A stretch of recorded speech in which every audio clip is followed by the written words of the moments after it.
Hamas और Israel के बीच युद्ध विराम हो गया है। कैदियों की अदला बदली भी हुई है।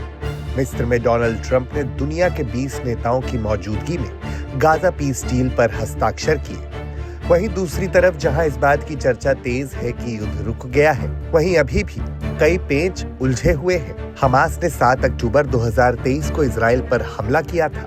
इसी हमले के बाद से ही इजराइल और हमास के बीच जंग की शुरुआत हुई। 2 साल तक चले इस युद्ध के बाद अमेरिका के राष्ट्रपति ने पीस डील के लिए 20 पॉइंट का प्रस्ताव पेश किया था। इस प्रस्ताव में कैदियों की अदला बदली के अलावा ये शर्त भी शामिल है कि हमास को पूरी तरह हथियार छोड़ने होंगे। ये कुछ ऐसी शर्तें हैं जिन पर अभी भी पूरी तरह हमास ने सहमति नहीं भरी है। दरअसल गाजा पीस डील के पहले ही चरण पर अभी बात बनी है। चलिए जान लेते हैं कि युद्ध विराम के पहले चरण में क्या क्या है, फिर इसके बाद देखते हैं कि किन चीजों पर अभी भी पेच फंसा हुआ है।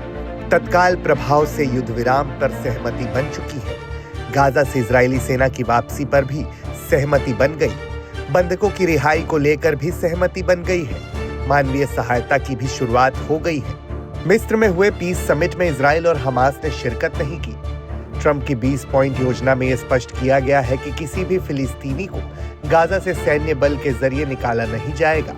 इजराइल गाजा पट्टी पर कब्जा या उसको अपने में शामिल नहीं करेगा। हमास को अपने हथियार छोड़ने होंगे। आने वाले समय में इन शर्तों को मानने में भविष्य में चुनौतियों का सामना मध्यस्थ देशों को करना पड़ सकता है।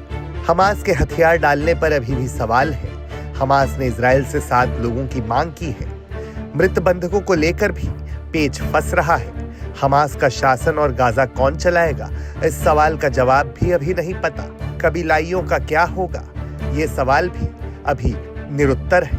फिलिस्तीन मुल्क कब बनेगा, इस सवाल का जवाब भी अभी किसी के पास नहीं है। प्रस्ताव में कहा गया है कि गाजा में अस्थायी अंतरिम प्रशासन की स्थापना होगी, जिसे एक तकनीकी और गैर राजनीतिक फिलिस्तीनी समिति चलाएगी। यह समिति ट्रंप के नेतृत्व वाले अंतर्राष्ट्रीय बोर्ड के तहत काम करेगी।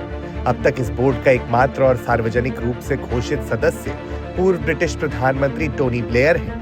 ट्रंप इस बोर्ड को बोर्ड ऑफ पीस कह रहे हैं। साथ ही प्रस्ताव में कहा गया है कि फिलिस्तीनी प्राधिकरण, जो वेस्ट बैंक का प्रशासनिक निकाय है, भी एक सुधार कार्यक्रम से गुजरेगा ताकि वो भविष्य में गाजा पट्टी के शासन के लिए तैयार हो सके।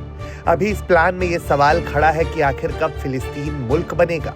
हालांकि युद्ध विराम समझौते का पहला चरण लागू हो चुका है, लेकिन अभी भी कुछ चीजें क्लियर नहीं है।